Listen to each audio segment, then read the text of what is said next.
Hello, my wonderful, beautiful friends. Guys, welcome back to r/EntitledPeople, where people love to think they can do no wrong and that the world revolves around them. And in this episode, Psycho Karens are attacking people with coffee, OP's cheating ex keeps trying to move back into his apartment, and Karens are of course trying to get people fired for ridiculous reasons. Guys, I hope you enjoyed today's lineup of stories. Hit subscribe if you haven't, and as always, you can send or link your stories to this email right here. We're diving in, guys. So the place I work at is on a long, dead-end street, filled with other industrial equipment stores and repair shops. As I'm not old enough to have a car, I do drive to work with a moped instead, and it's quite slow but gets the job done. Today, when driving to work, I noticed that there's a large Volvo SUV behind me. In fact, I was surprised it hadn't rear-ended me yet, considering how close it followed me. Where I live, the legal maximum speed limit to all mopeds is 45 kilometers per hour. And the legal speed in a settlement is 50. Some mopeds can go over 45 from factory, but mine has a limiter, so I'm forced to go 45 in a 50 zone, whether I like it or not. Now normally, other drivers have no issues with it because it's not that much slower to be annoying, but not to this Volvo driver. Soon after, I turned off the main road, and then to my street where my workplace is at. At first, I thought maybe the Volvo driver went on from the first street, but it followed me to the dead-end street. After a short while, it passed me, but so close and so fast that the wind nearly pushed me over. It then slowed down to about 2 car lengths in front of me and kept going at normal speed. Soon, I reached my workplace, which was a warehouse for an auto parts purchasing website, where my job was to find the right stuff from the shelves, pack it up, and prep it for shipping. Now, this is where things get interesting. Maybe 10 minutes in of me at work, checking out the list of orders I have to complete, I get called into the warehouse manager's office. A lady had walked in claiming that I had stalked her with my moped and wanted me reprimanded or fired. Now obviously I had no idea what was going on. To my knowledge, I was casually commuting to work with my moped. It wasn't long until I realized that the lady was the driver of the Volvo. My manager, who, let's call him Dave, was as confused as I was at first, and he had to call me in to explain what happened. So there I was, explaining to my manager while the Karen was standing there. I say to him, well, I was driving to work when I saw a Volvo SUV sitting dangerously close on my tail. After I turned on the street, it passed me, and I continued on until I reached here.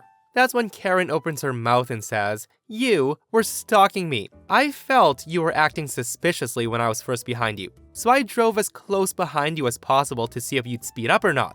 And clearly you didn't, so obviously you wanted to be close to me." I tell the woman, I'm sorry, but my moped can only go 45. I wanted to speed up, but I couldn't. Karen says, "Quit lying. You were following me." That's when my manager says, "I'm sorry, miss, but it seems like OP was just driving to work, and you heavily misunderstood this behavior." That's when she says, "No, are you telling me that I'm wrong? I can't be wrong. He wasn't even looking for the building. The whole time, the guy was constantly looking back at me, staring towards me." I tell her, "Miss, I've worked here for almost 3 months now, and I know the route pretty well. I don't need to look for it. Also, I wasn't staring towards you the whole time. I kept looking back at you because you were dangerously close to me, and you kept following me." Karen then asked, "Are you a weirdo or something?" My manager says, "Look, miss, I don't find any reason to punish OP in any way because of what happened. In fact, nothing even happened. I'll escort you to the exit if you'd like." Karen replies with, "Ugh, fine, but expect me never to use your services ever. You just lost a good customer." She then storms off after that, leaving me and Dave in the office. After I heard that she'd driven off, I quickly went outside to check to see if she'd done anything to my moped. Thankfully, it was just the way I left it. I returned to my job while Dave drove to the store and bought me a pack of cookies and some coffee for having to deal with that lady. So the whole thing turned out to be a win-win scenario. I get a story to tell and some delicious cookies and coffee as well. Guys, I am absolutely baffled at this. Like, the woman has the nerve to call OP a weirdo when she's the one complaining that he's stalking her, when she was behind him the whole frickin' time. Like, do you realize how crazy that sounds, lady? And I love how she throws out, "You just lost a loyal customer." Like, sure there, Karen, I bet you buy auto parts online every frickin' day. Okay, so my husband and I are in our 30s, and we haven't been on a trip out of the country for years. My husband goes every year with his best friend. His reasons for going with him is because they both go to attend sporting events. So this year, my husband told me that I could go with him and his friend, since they were visiting a new destination. My husband paid for my ticket and everything else, since I'm a stay-at-home mom and have no job. The kids were left with my mom. However, when I found out that he had booked first class for himself and his friend while I got to sit in economy, I just couldn't hold my tongue. I confronted him of the situation, and at first, he refused to discuss it with me at all. And when the argument got heated, he yelled, "I paid for your ticket, for F's sake. Isn't that enough?" Then he kept on screaming about how I should stop acting like I was royalty, and that I am not entitled to anything. He even brought up that even economy is fine for me since I technically don't work anyway. I cried because of what he said, and I decided to just not go altogether. At that, he changed his tone and starts begging me to go with what he planned, but I declined. I then went to pick up the kids from mom's house, and he came back 3 hours later, huffing and buffing about what happened. His friend then sent me a text calling me super entitled, and said this was the reason he didn't want my husband to take me with them, and I just proved his point. At that, I didn't respond, but I just blocked him since he's gotten increasingly rude over the past few months. My husband said that I keep crying about being excluded, and this is what happens when he finally decides to include me. So am I the a-hole for not settling for economy? By the way, my husband is perfectly capable of financing the trip. Yeah, OP is definitely not the a-hole at all in this situation, guys. And it seems like the husband should have married his best friend instead, because what he did was absolutely ridiculous. Like guys, she didn't find out until she was at the airport that they weren't sitting together. Like the level of disrespect is so astounding. OP even said that she's a stay-at-home mom and doesn't contribute much to finances. But damn dude, that's no reason to buy your own wife an economy ticket while you idiots sit in first class, especially when you can afford it. And don't even get me started on the friend harassing OP saying that she's acting entitled. Like, I'm sorry man, you have no say in this because you didn't even buy your own damn first class ticket. So pretty much everyone's saying that the husband is the a-hole in this situation, and OP needs to run from that relationship because he doesn't see her as an equal. But guys, let me know what you think. Comment down below. So I'm a 21-year-old male, and I have this ex named Angelica who's 20 years old. Her and I have had an on and off relationship since we were 15, but it got serious when COVID hit, and I had to move back to my hometown. We got an apartment together, and very soon, she starts spending a lot of time with her cousin. Long story short, she's cheating on me with a guy, and we break up. We've been broken up 9 months at this point. For 7 of those months, her phone has been on my phone bill and she owes me like $500. I'm thinking, fine, whatever, I'll never see that $500 and she always makes excuses to pay me back. That's life. That's my own fault for letting her keep using me as a cash cow. She also took my car when we broke up, and I let her because I was too afraid that she'd try to take my apartment too. Anyways, it's 9 months past our breakup.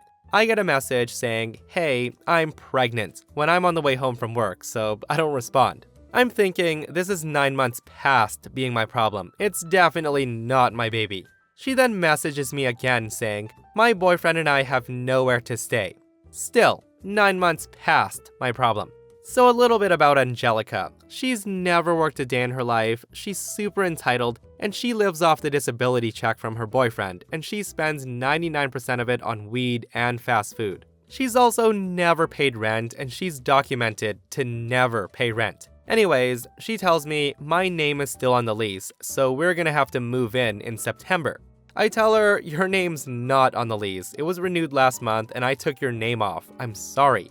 That's when she messages me telling me that I'm an a-hole and saying that she's moving in because she has nowhere for her baby and her 3 dogs to stay. Now mind you, my apartment is more like a studio and barely fits me, let alone 2 other people and 3 dogs. I tell her that's not happening. I'm moving out of town anyway, so come pick up your crap that you've left at my apartment for 9 months. Angelica says no, and she says if I throw it away, she's gonna call police and press charges on me. I tell her it doesn't matter because when I move, I'm throwing it away. She later called my landlord and told him that I was planning to move out. I got upset at this and I told her I ran the numbers on the car and it's still in my name. I told her to get the car out of my name now or I'm repossessing it, or she can leave me alone. At that, she starts bawling on call, asking how I could do this to her and her unborn child, and I was condemning her and her child to be homeless. She also still has a gun in my name, and I told her to give it back or I'm calling the police. I'm really considering repossessing the car since it was mine from the start and it's still in my name. She doesn't deserve to get a free car handed to her and she needs to wake up. She keeps saying that she needs a place to stay, and she has to stay in my apartment and that I'm ruining her and her baby's life. Like, it's literally my apartment that she's never once paid rent on. I don't know how she thinks she's entitled to just live in my apartment with the guy that she cheated on me with, and their 3 dogs. I hope the baby ends up okay. It's not the baby's fault that the mother is a super entitled spoiled brat, but I also hope being homeless and carless wakes her up. So here's the update. Her and her boyfriend came to my apartment and returned the gun and picked up her stuff. Her boyfriend then proceeded to wave his own gun around and demanded to be put on the lease so they could move in. That's when I called the cops and they booked it out of there before the cops arrived. I'm not sure about the rest. Yeah, this sounds like a frickin' huge mess, and OP definitely should have reported her to the police a long time ago, especially since she kept a gun that was registered in his name, and she still has his car, which is also under his name, for almost a year. Like, it's so crazy to know that after 9 months of them being broken up and her having a baby with another dude, she's still driving OP's car around. Like, what in the world, sir? Go get back your stuff and ghost her. Okay, so this happened a few years back. I was 16 years old at the time, and I was working at a buffet restaurant in an amusement park. The incident was in peak season, on a day with over 20,000 visitors at the park. On these days, people will have to stand in line for everything: coffee, bathroom, food, park rides, etc. The park that I worked for offered annual tickets, which basically pays themselves off if you visit the park more than 5 times a year. When you're an annual ticket holder, you're eligible for some other perks as well, one of them being unlimited refills of coffee if you buy a special travel mug at the amusement park. The mug was priced around $10, so a good investment for people that visit the park often. As I became more familiar with the job, I noticed that specific times of the day saw a huge rush of customers wanting food, drinks, etc. at our restaurant. We had several names for different waves of people, but the worst of them was the Lions Rush. At noon, a show with the park's lions commenced, and about 45 minutes later, the whole crowd rushes to our restaurant, as we were the closest one to the lions. This meant that up to 100 people could be standing in line for refreshments, or to order at the buffet, and so on. At the time, the restaurant only had one register, and the person behind the register would have to juggle a whole bunch of tasks to keep everyone happy. Things like brewing coffee, taking orders, keeping track of allergies, alerting other employees about said allergies, and so on. On top of this, you had to be a nice, welcoming amusement park employee that answered all the visitors' questions with a smile. As you can imagine, this can be really stressful at times, and combined with high summer temperatures, you're bound to be a dehydrated wreck if you have register duty for a long period of time. Well, back to the story. So some minutes before the Lions Rush, I was asked to handle the register. I was the fastest worker behind the register, and I was often put behind the register during the Lions Rush. Fast forward some minutes, and people start rolling into the restaurant. The queue rapidly expands, and my fingers are hard at work at the register, while still juggling all the other tasks at the register, like making coffee, giving directions, etc. At this time, during peak week in the park, during peak hours of the peak week, easily the most stressful time of the whole year in our establishment, a Karen emerges. She was an exact replica of "My name is Karen, and I would like to speak to the manager" memes. She had short hair, she was kind of chubby, at about 5'4". She had sunglasses on top of her forehead, and she was obviously an entitled bitch, just judging by her appearance. The woman has an annual ticket, and she bought the unlimited refill coffee mug, and she wants some coffee. At the register, the coffee pots are located to my left. People that only want coffee can help themselves if they have the unlimited refills mug. I would just nod at them and they would fill up their cup. As the queue at this time was so immense, the Karen stood in line for what she thought was coffee. But this was, in reality, the line for food and drinks. As she moves further into the venue and realizes that she hadn't needed to stand in line for 30 minutes, the woman snaps immediately. She then sprint waddles to the coffee pots and she says, "You could have said the effing line was for food, not coffee." I tell her, "I'm so sorry, ma'am, but we're so crowded right now. Is there anything else I can help you with?" The woman then snorts and gives me a fake smile. Now keep in mind, I'm also helping other customers at the time, and Karen interrupts them. I continue taking their order and Karen fills up her cup. At this time, the coffee pot is empty and Karen manages to fill her cup about 3/4 of the way up. Now, in the midst of all the people, taking orders and so on, I've actually forgotten to brew new coffee. The coffee maker has a countdown that's visible to the customers, and it takes about 3 minutes to brew a new pot. The Karen then screams, "There's no more effing coffee left. Give me a fresh pot." To which I say, "Sure ma'am, coming right up." I then turn to the coffee brewer and I see that I'll have to brew a new one, as I've forgotten in the last 10 minutes. I then turn to Karen and say, "I'm sorry ma'am, but it'll be a few minutes until a new pot is ready." I can see the veins on her forehead and her face is turning bright red as I tell her this. She then yells and says, "What the hell? I've paid for this and I demand coffee right now. I'm not waiting." I tell her, "Ma'am, I've just started brewing a new pot. Just keep an eye on the countdown. When it reaches 0, your coffee will be ready." Now I'm kind of fuming on my insides at this point, but I won't let her get to me. Now, the Karen can't believe that I don't give her my undivided attention and she starts mumbling things to herself. And then out of nowhere, she throws her hot coffee at me, hitting me directly in the face, and she screams, "Go to hell."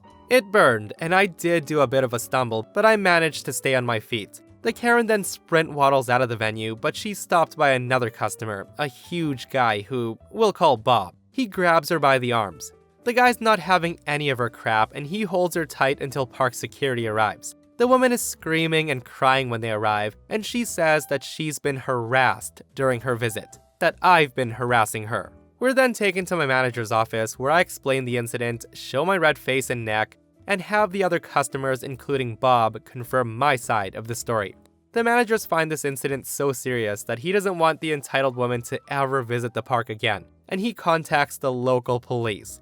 The Karen gets taken away by police officers and she's charged for assault. The woman was then banned for life. Ugh, this reminds me of the woman who threw hot soup in an employee's face a few months back and was arrested, guys. And I'm glad this psycho woman was arrested and charged. Like, if you lose your temper over waiting 3 minutes for coffee and decide to throw scalding hot coffee at someone, you gotta be locked up forever. You're an animal at that point. And for all of you who want to know, OP did make a full recovery and there was no scarring and no damaged skin, which is awesome to hear. So this literally just happened and I'm pissed. So a little background. My uncle owns a large, well-known kitchenware company. For this reason, he furnishes his nieces and nephews with all kitchenware stuff when they move into their own living space. He gives anything from pots and pans to Tupperware, kitchen knives, and forks. I moved into this apartment 2 years ago with 3 other girls. For reasons, one of the other girls and I have decided to move out and into our own apartment next year. I was discussing this with one of the roommates who's staying in our current apartment. I've had issues with her before, but this takes the cake. So this is the conversation between us. I tell her, "Hey, I've got to pack up in here. I don't remember what everyone owns, but I know that this brand of kitchenware stuff is mine." That's when my roommate tells me, "Oh yeah, I forgot to tell you. It was really nice of your uncle to give us all that stuff. But I did get a few things from that brand. So you think you can leave half of it in case I bought it?" At that I say, what? Now I know you might have bought a few things, but I know you can't get a lot of the stuff he gave me in stores. Now she didn't know this, but most of it was prototypes and stuff they only sell to employees. At that she says, "Yeah, but you don't know what's yours. And you are the one who decided to move out and make it difficult for the rest of us. We need some compensation for that." I say to her, "Excuse me, you don't deserve any of my stuff. It was given to me and I will be taking it with me when I go." She says, "Do you have to? I mean really, it was a gift, so you should give some to us. We deserve it since you're leaving." I tell her no, that's the end of the discussion, I'm done. I'll be taking my stuff with me. Hearing that, she argues and says, "It's not yours. Your uncle gave it to you, so technically it's his. And you've been letting us all use it for 2 years, so I really think it's all of ours. Don't you agree?" At that I say, "No, I don't agree." She then tells me that I'm being rude and selfish, and I tell her I don't care. It's my stuff, it was given to me, and by law, it's mine. So end of story. And that's when she drops this gem. She says, "You know what? I should just call the cops on you for stealing my property if you try to take it on move-out day." I ask her, "How the hell do you think that'll work?" She says, "Well, they'll obviously understand that it's my stuff you're trying to take." I tell her it was given to me. I'm done with this conversation. Now, things were okay for a bit, until I started to pack up my kitchenware today, super early in the morning, when I knew no one else would be up. Tonight, I had a friend over watching some shows when I suddenly hear loud yelling from the kitchen and then feet marching up the stairs. There was then a furious pounding on my door, and my dog starts to bark like crazy. I calm my pup down and pause the show before she could start screaming at me. Basically, she was mad that I put my set of measuring cups into a box, and we have 3 sets, and apparently she likes my set the best. The following conversation ensues. She screams at me and says, "What's the point of putting away the measuring cups now? You have a few months before you move out." She was in fact shrieking when she said this to me. I tell her I just want to get my stuff ready, and since we have a lot of those cups, I figured people wouldn't need them. She says, "I need them. I use them all the time." I tell her, well, there's always others there to use. Like I said, I pack them up because we have way too many. She says, "You shouldn't be doing that. We need to use all of your stuff. You should wait until last minute so we're not inconvenienced." At that I say, "I'm sorry, but it's my stuff. I can pack it up when I want, and I figured this would be easier for everyone so you can all start to get replacement items, instead of having to buy everything at once when I leave." That's when my friend chimes in and says, "That sounds smart to me. I'd like it that way so I don't have to spend so much money at once." My roommate looks at her and says, "I wasn't talking to you." My friend says, "Whoa, calm down. I was just trying to help." She then screams at me and says, "You're so selfish and rude. Apparently, your friends are too." Okay, it was at this point I start getting really pissed off. Now, I'm not very good at standing up for myself, but don't mess with people I care about. That's when I'll come after you. I tell her, "That's enough. You need to leave this area now because I'm done talking to you." But before my friend leaves tonight, I expect an apology, and not some BS version either. She then calls me the worst roommate ever and tells me that I'm so self-centered and I only act all righteous in front of my friends, and that she's sick of me. That's what she said as she huffed to her room. And that's not the first time I've had to put my foot down in front of her, and I think she knows better than to mess with me at these times. My friend and I went back to watching our show, and then I drove her home, and we never did get that apology.